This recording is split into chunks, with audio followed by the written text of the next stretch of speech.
दोस्तों, जापान ये एक वो ऐसा देश है जो हमारे चैनल के लिए हद से ज़्यादा इम्पोर्टेंट बन चुका है। आप सभी अच्छे से जानते हो कि मुझे जापानी कहानियाँ कितनी ज़्यादा पसंद है। वो कहानियाँ हद से ज़्यादा क्रीपी होती है, रोंगटे खड़े कर देती है और सबसे इम्पोर्टेंट बात, उन कहानियों से हम लोग भी रिलेट कर पाते हैं। इसलिए आज मैं आपके लिए लाया हूँ जापान की कुछ काली कहानियाँ, एक ऐसी एंथोलॉजी मूवी जिसकी कहानियाँ आपका सर हिला देंगी। तो वीडियो को पूरा लास्ट तक देखना। मैं हूँ डिमोनिका आर्काइव्स और आप देख रहे हो best horror recap channel. Subscribe करो, लाइक करो और शेयर करो। इंस्टा को फॉलो करो पर्सनली जुड़ने के लिए। इस वीडियो के एंड में Thai horror movie graveyard horror की भी लास्ट कहानी बच गई थी जो वो भी मौजूद है, तो वीडियो को लास्ट तक देखना। और इसलिए अब हम बिना देर करते हुए चलते हैं सीधा जापान की कुछ काली डिमोनिक कहानियों की तरफ। तो ये कहानी शुरू होती है एक बस को दिखाते हुए जो एक कब्रिस्तान के पास रुकती है और बस के अंदर से चढ़ जाती है एक क्रीपी बूढ़ी औरत।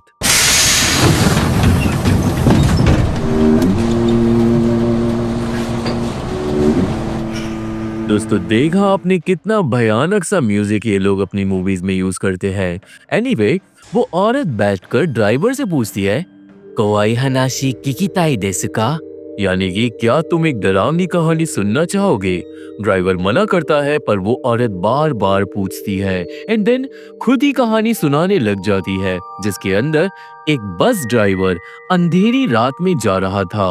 वो ड्राइवर बस को रोकता है एक लड़की के लिए, पर गेट खुलते ही लड़की गायब हो जाती है। ड्राइवर बस भगाकर वहां से ले जाता है, पर तभी 小さな甲高い声で「おります」 बस के अंदर से आवाज आती है, मुझे उतरने दो। डर के मारे ड्राइवर पीछे देखता है और उसे पीछे दिखाई देती है एक गुड़िया। और अब दोस्तों, एक गुड़िया सच्ची में बस के अंदर आ गई थी। वो बूढ़ी औरत अब हम लोगों से पूछती है कि क्या तुम लोग डरावनी कहानी सुनना चाहोगे? जिसके बाद वो पहली कहानी सुनाती है जिसका नाम है स्पाइडर वुमन। हिंदी में बोलूं तो मक्कड़ कन्या। कहानी की शुरुआत में कुछ फ्रेंड्स एक टनल से निकल रहे थे मक्कड़ कन्या के बारे में बात करते हुए कि तभी उन्हें दिखाई दे जाती है मक्कड़ कन्या जो उनके पीछे पड़ जाती है। सारे लोग डर कर भाग जाते हैं और सीन जाता है कुछ टाइम पहले। हम मिलते हैं दो रिपोर्टर्स से, शिगेवा और ताकेशी। ये दोनों काम करते थे एक मैगजीन पे जो मक्कड़ कन्या जैसी एंटिटीज के बारे में आर्टिकल लिखती थी। दोनों रिपोर्टर्स बात कर रहे थे कुछ स्कूल की लड़कियों से जो बता रही थी मक्कड़ कन्या के बारे में, पर स्टिल कोई ठोस सबूत नहीं मिलता। एनीवे, तकाशी को जितने आई विटनेस मिले थे ना, उसके हिसाब से वो एक आर्टिकल को मैगजीन में पब्लिश कर देता है। और अब हम उन्हीं में से एक आई विटनेस की कहानी देखेंगे। आई विटनेस थी एक लड़की जिसे रात को लग रहा था कि कोई उसका पीछा कर रहा है। लड़की भागकर घर आ गई थी और उसने खिड़की से देखा था बाहर,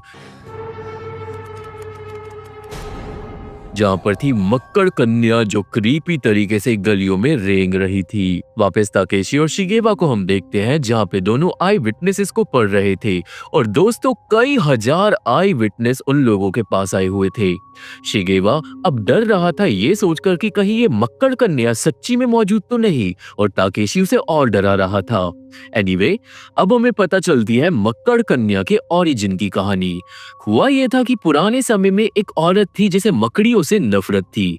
वो अपने घर में आने वाली सारी मकड़ियों को बुरी तरीके से मार डालती थी और एक रात एक श्रापित मकड़ी ने औरत को काट लिया था। देन अचानक औरत के आसपास बहुत सारे मकड़ी के जाले आ गए थे और धीरे धीरे वो औरत बदल गई थी आधी मकड़ी और आधी इंसान में, यानी मक्कड़ कन्या में। हमें यहाँ पे ये भी बताया जाता है कि मक्कड़ कन्या दिन के समय पे नॉर्मल रहती है, पर सूरज ढलते ही वो भाग जाती है अंधेरे में क्रॉल कर कर। मक्कड़ कन्या अपनी 8 आंखों से अपनी विक्टिम्स पे नजर रखती है और अपने जादू से अपने विक्टिम्स को मकड़ी के जाले में लपेट लेती है।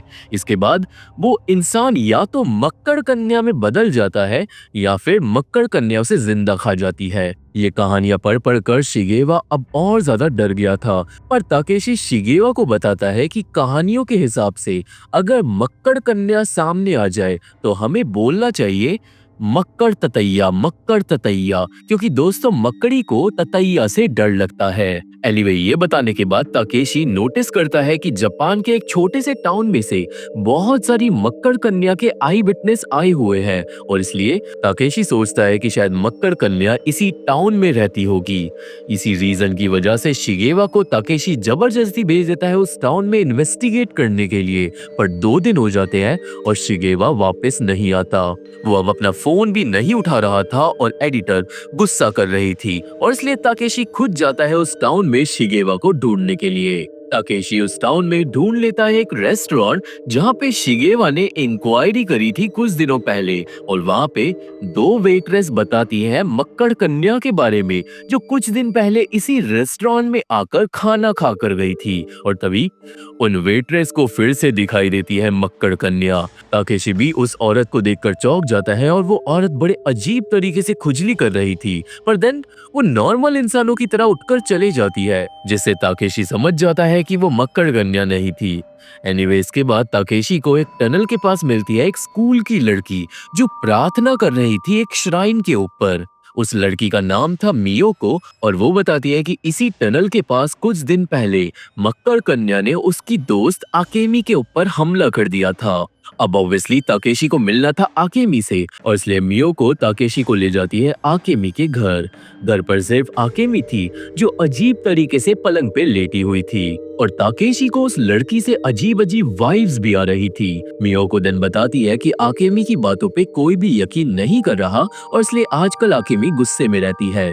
ताकेशी देन आकेमी से पूछता है कि उसके साथ क्या हुआ था, पर तभी あの日部活で学校から帰るのが遅くなって普段はあの道全然使わないんだけどあの日はたまたま早く帰んなくちゃいけないからあそこ自転車で通ってそしたら後ろからすごい足音が聞こえてきて私振り返ったんだけど遠くに女の人がゆっくり歩いてるだけで別に変に思わなかったんだけど距離が全然縮まんなくておかしいなと आकेमी 思って इतनी तेजी से अपनी कहानी बताती है ना कि ताकेशी नोट्स भी नहीं लिख पाता। परेशान होकर ताकेशी एक रिकॉर्डर खोल देता है, पर अब रिकॉर्डर में डिमोनिक आवाजें आने लगती है और ताकेशी को आकेमी के मुंह के अंदर मकड़ी के जाले दिखाई देने लगते हैं। देन अचानक वहां पे आ जाती है आकेमी की माँ यूमी। यूमी भी बड़ी अजीब थी और मियोको यूमी को देखते ही घर भाग जाती है ताकेशी को अकेला छोड़कर। देन यूमी बताती है कि आकेमी के एक्सीडेंट के बाद से वो सदमे में है और बात नहीं कर सकती। यूमी देन ताकेशी को बिठाल देती है और उसके लिए चाय वगैरह लाती है और उसे चप्पलें भी पहनने के लिए देती है।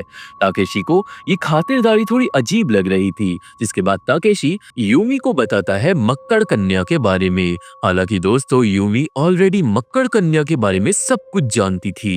यूमी बोलती है कि मक्कड़ कन्या मेटिंग के बाद अपने पार्टनर को जिंदा खा जाती है और ये बात सुनकर ताकेशी को अजीब लगने लगता है, जिसके बाद ताकेशी नोटिस करता है कि उसकी चप्पलें जमीन पे चिपक रही है। देन अचानक यूमी भाग जाती है किचन में और तभी सूरज ढल जाता है। ताकेशी डरने लगता है क्योंकि वो जानता था कि मक्कड़ कन्या सूरज ढलने पे ही अपना रूप बदलती है और अब ताकेशी को आने लगती है आकेमी के कमरे से कुछ आवाजें। वो जाकर चेक करता है और आवाजें आ रही थी क्लोजेट के अंदर से, जहां पर ताकेशी को मिलता है शिगेवा, जिसे मक्कड़ कन्या ने जाले में फंसा रखा था। इतना ही नहीं, तभी आकेमी बदल जाती है मक्कड़ कन्या में, जिसे देखकर ताकेशी अपनी जान बचाकर भागता है, पर उसकी चप्पलें जमीन से चिपक रही थी।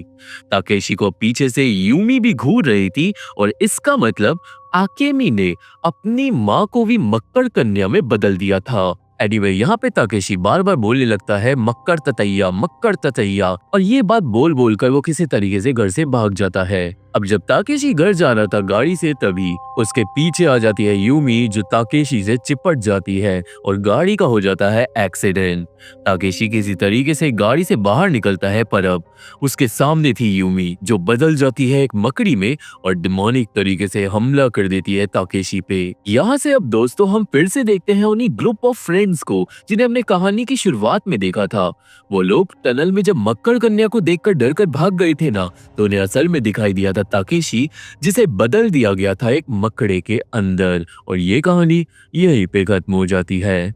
अब नेक्स्ट कहानी का नाम है क्रेविसेस, जो शुरू होती है आकिरा नाम के एक लड़के के साथ जो आता है अपने दोस्त शिमिजू के घर पे उसके मकान मालिक उचिदा के साथ। उचिदा ने आकिरा को इसलिए बुलाया था क्योंकि शिमिजू घर पे कई दिनों से नहीं था और उसके घर की हालत अंदर से कुछ ज्यादा ही क्रीपी थी। आकिरा अब उचिदा के साथ शिमिजू के फ्लैट पे आता है और उसके रोंगटे खड़े हो जाते हैं क्योंकि हर दरार के ऊपर शिमिजू ने लाल टेप चिपका रखी थी। आकिरा और उचिदा अब सारी टेप हटाते हैं जिसके बाद आकिरा करने लगता है इन्वेस्टिगेशन। आकिरा को शिमिजू के लैपटॉप पे कुछ टेक्स्ट मिलते हैं जिससे ये समझ आता है कि कोई शिमिजू पे नजर रखे हुए था। आकिरा अब उचिदा से पूछता है कि अगर शिमिजू कुछ अजीब बिहेव कर रहा हो तो, पर तभी किचन में से शोर आता है और जब आकिरा देखता है तो उचिदा किचन में से गायब हो गया था। आकिरा को समझ नहीं आता कि हुआ क्या और उसे जल्दी ही ऐसा फील होने लगता है कि कोई उसे देख रहा है। आकिरा को टीवी की रिफ्लेक्शन में भी एक आत्मा भी दिखाई देती है जो अगले ही पल गायब हो जाती है, जिससे अब आकिरा डरने लगता है। देन आकिरा को मिलता है एक वीडियो कैमरा जिसके अंदर वीडियो में शिमिजू था। शिमिजू घर की दरारों के अंदर कुछ ढूंढ रहा था, उसे डर लग रहा था और इन दी एंड वो पूरे घर की दरारों को लाल टेप से सील कर देता है। शिमिजू पागल सा हो गया था जिसके बाद वीडियो में आने लगती है एक लड़की की हंसने की आवाज और एक दरार के ऊपर से टेप अपने आप हट जाती है। शिमिजू चिल्लाता है एंड देन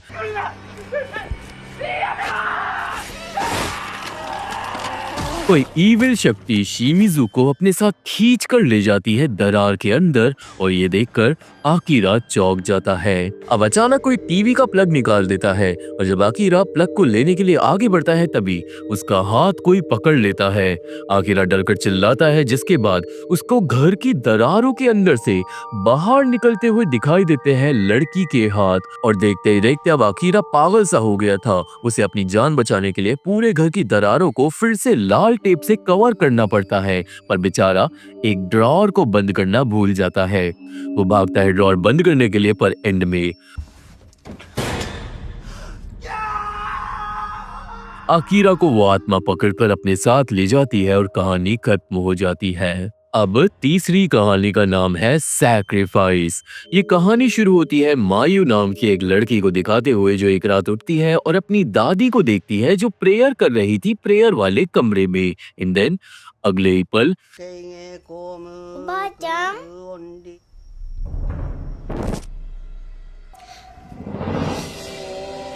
मायू की दादी को खा जाती है क्रीपी एंटिटी जिसे देखकर मायू के होश उड़ जाते हैं। सीन सालों आगे जाता है जहाँ पे मायू बड़ी हो गई थी। वो शहर में रहने आ गई थी और एक कंपनी में अपनी दोस्त शिजुका के साथ काम करती थी। उस दिन मायू को एक तोहफा मिलता है, पर तोहफे में था एक मरा हुआ कीड़ा जिसे मायू और शिजुका चौंक जाते हैं। देन दोपहर में दोनों लड़कियां पार्क में लंच कर रही थी जब मायू शिजुका को बताती है कि कुछ टाइम पहले फुकादा नाम के एक लड़के ने मायू को डेट के लिए पूछा था, पर मायू ने फुकादो को मना कर दिया था और भाग गई थी। ये बात सुनकर शिजुका चौंक जाती है क्योंकि दोस्तों फुकादा एक क्रीपी आदमी था और लास्ट टाइम जब एक लड़की ने फुकादा को डेट करने से मना कर दिया था तो वो लड़की कुछ दिन बाद ही गायब हो गई थी। अब तभी दोनों लड़कियों के सामने आ जाता है फुकादा जो मायू को क्रीपी तरीके से घूर रहा था जिससे मायू डर जाती है। एनीवे उस रात को जब मायू घर पहुंचती है तो उसे दरवाजे पे मिलते हैं बहुत सारे मरे हुए कीड़े और किसी ने मायू के गेट पे खून से एक डिमोनिक निशान भी बना दिया था, पर ऑब्वियसली ये काम था फुकादा का और ये बात मायू भी समझ जाती है क्योंकि अगले दिन मायू फुकादा के हाथ पे पट्टी बंधी हुई देखती है। कहने का मतलब उसने खुद के खून से वो निशान बनाया था। ये सब देखकर मायू डर जाती है और वो कुछ दिनों के लिए रहने चले जाती है अपनी मम्मी पापा के साथ। मायू का पापा था तोशी नोरी और मायू की माँ थी मेगुमी जो बीमार थी, पर वो मायू को देखकर काफी खुश होती है। एनीवे मायू जाकर अपने पूर्वजों के सामने प्रेयर करती है क्योंकि ये उनकी घर की एक प्रथा थी। प्रेयर वाले कमरे में ही मायू को वो क्रीपी एंटिटी दिखाई दी थी पुराने टाइम पे और अब आज मायू अपने पापा को उस एंटिटी के बारे में बताती है। दोस्तों असल में जिस रात को मायू को वो एंटिटी दिखी थी ना, उसके अगले दिन ही मायू की दादी की लाश मिली थी घर में। इतना ही नहीं, उस टाइम पे मेगुमी बीमार चल रही थी, पर जैसे ही दादी की डेथ हुई मेगुमी ठीक हो गई और ये बात आप लोग याद रखना। एनीवे तभी एक पड़ोस की बूढ़ी औरत आती है और मायू को बोलने लगती है कि तुम अपनी माँ का ख्याल रखो वरना वो मारी जाएगी तुम्हारी वजह से। जिसके बाद बूढ़ी औरत का बेटा आकर उसे वहां से ले जाता है। पर दोस्तों उस बूढ़ी औरत को वो क्रीपी एंटिटी दिखाई दे रही थी जो इस वक्त मायू को नहीं दिख रही थी। अब उस रात को मायू अपनी माँ के लिए परेशान हो जाती है क्योंकि उसकी माँ प्रेयर कर रही थी घंटों से।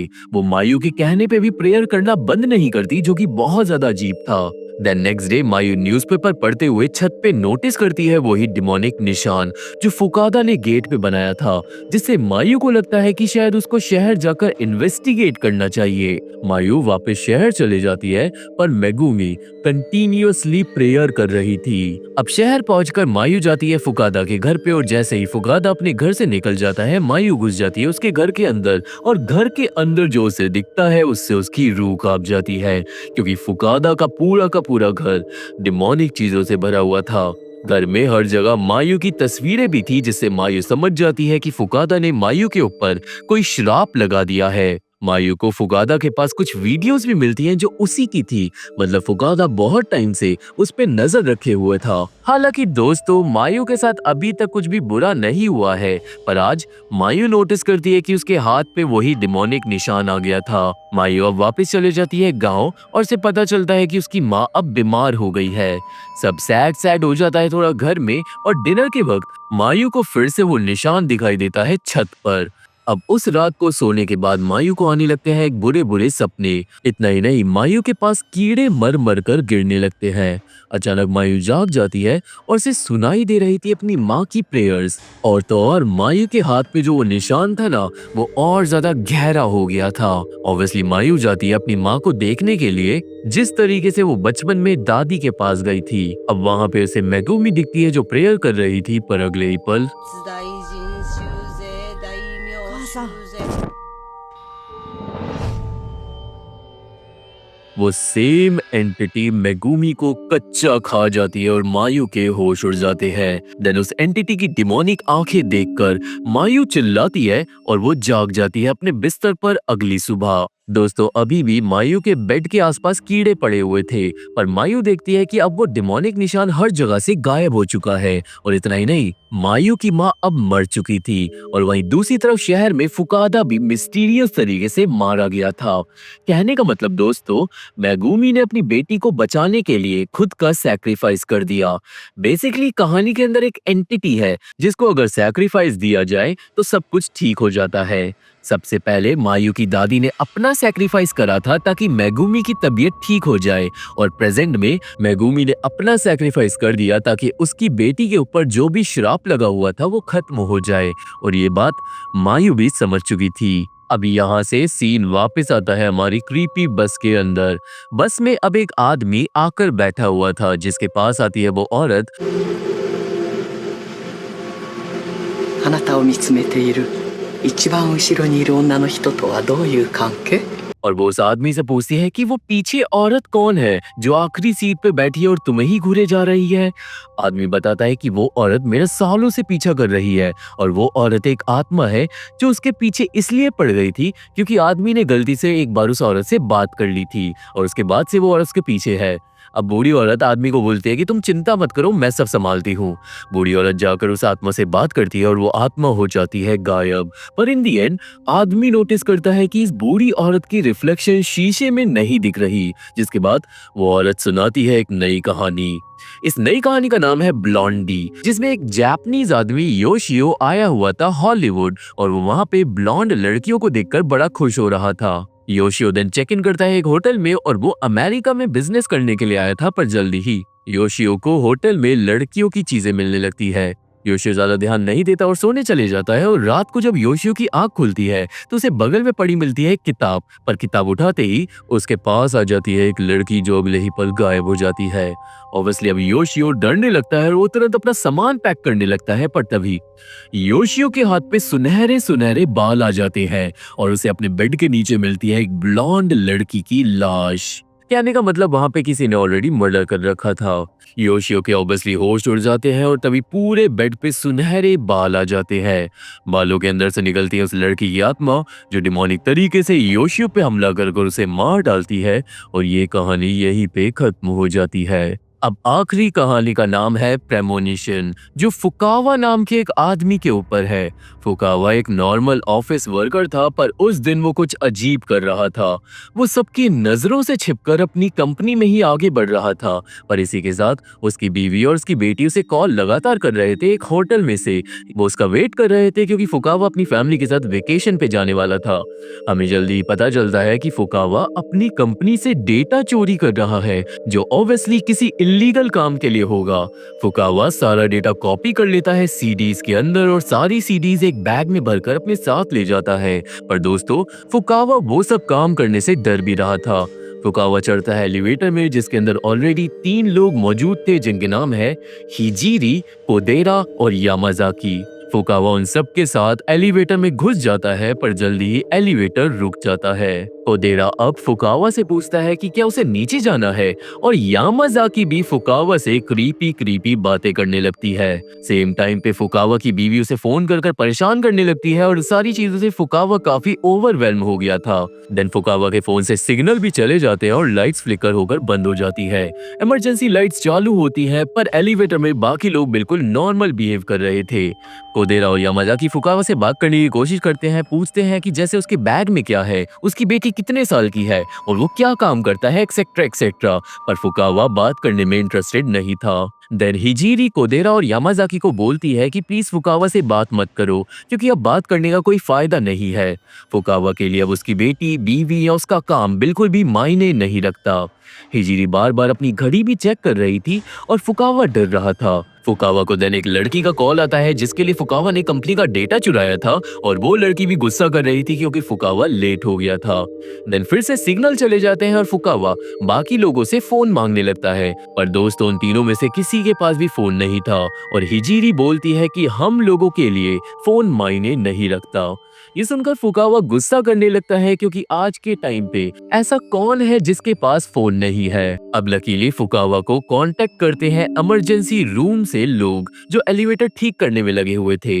फुकावा इमरजेंसी टीम को बताता है कि 4 लोग एलिवेटर में फंसे हुए हैं, पर फोन पे आदमी चौंक जाता है, क्योंकि सीसीटीवी कैमरा में सिर्फ उसे फुकावा दिखाई दे रहा था और कोई नहीं, जिससे फुकावा की रूह कांप जाती है और वो समझ जाता है कि एलिवेटर में उसके साथ 3 आत्माएं हैं। फोन पे आदमी बोलता है कि तुम शांत रहो, तुम्हारे लिए मदद आ रही है, पर अब फुकावा बुरी तरीके से डर चुका था। आत्मा अब बोलने लगती है कि फुकावा को चिंता नहीं करनी चाहिए, क्योंकि एक ना एक दिन वो अपनी फैमिली से रीयूनाइट हो जाएगा। और ऑब्वियसली फुकावा को लगने लगता है कि ये आत्मा ऐसा इसलिए बोल रही है क्योंकि ये आत्मा उसे मारने के लिए आई है। फुकावा अब सारी सीडीज को बाहर निकालकर माफी मांगने लगता है आत्माओं से, पर आत्माएं बोलती है कि उन्हें फुकावा की माफी नहीं चाहिए और ना ही उन्हें फर्क पड़ता कि फुकावा ने चोरी करी। फुकावा स्टिल माफी मांगता रहता है। एंड देन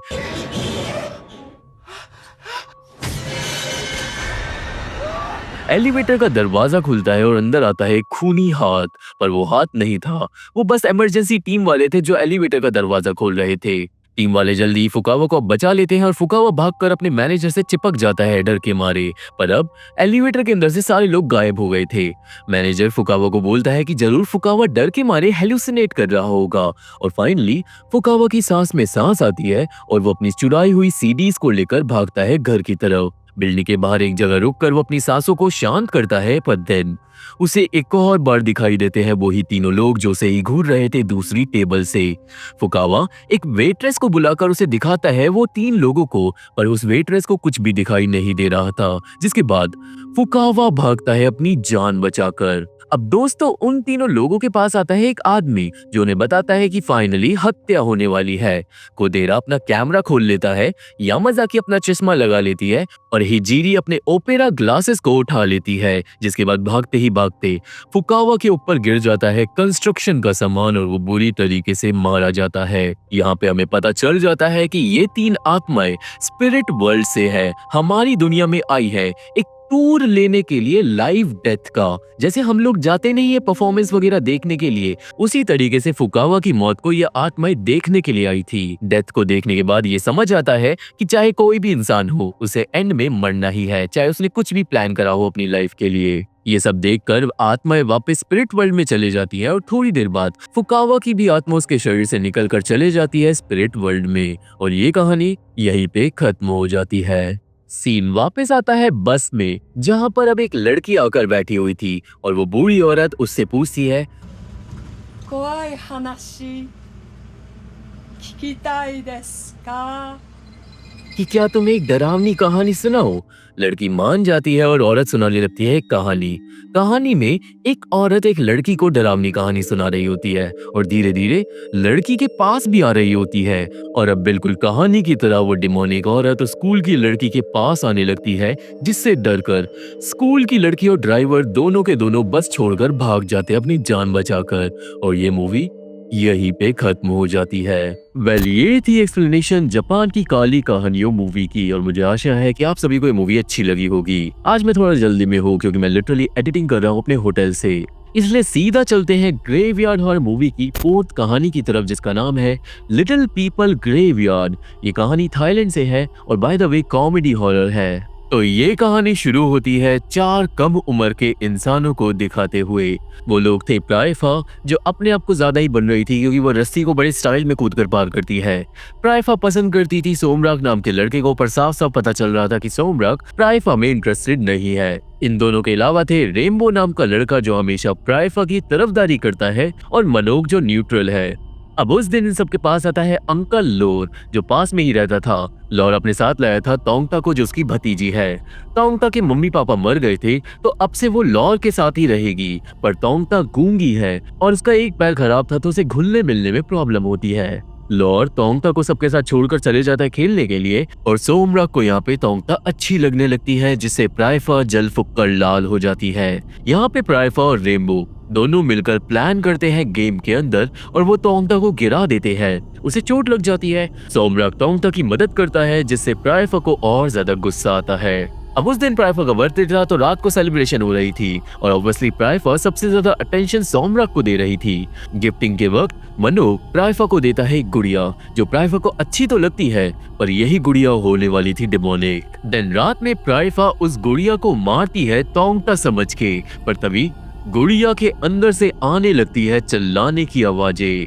डर के मारे प्राइफा गुड़िया को साइड में रख देती है, पर दिन देर रात को गुड़िया के अंदर से फिर से आती है रोने की आवाजें।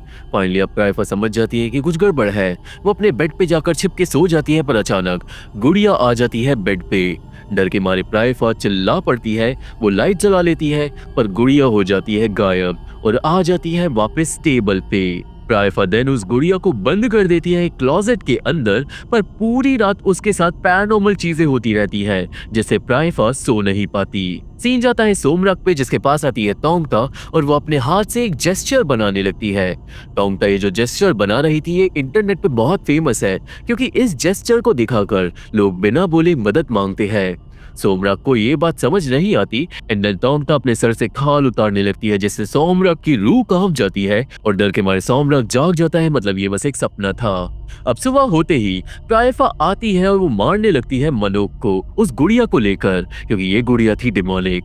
डांट खाने के बाद मनोक सच्चाई बताता है, और हमें पता चलता है कि ये गुड़िया वो उठाकर लाया था एक कब्रिस्तान से, एक बच्चों के कब्रिस्तान से।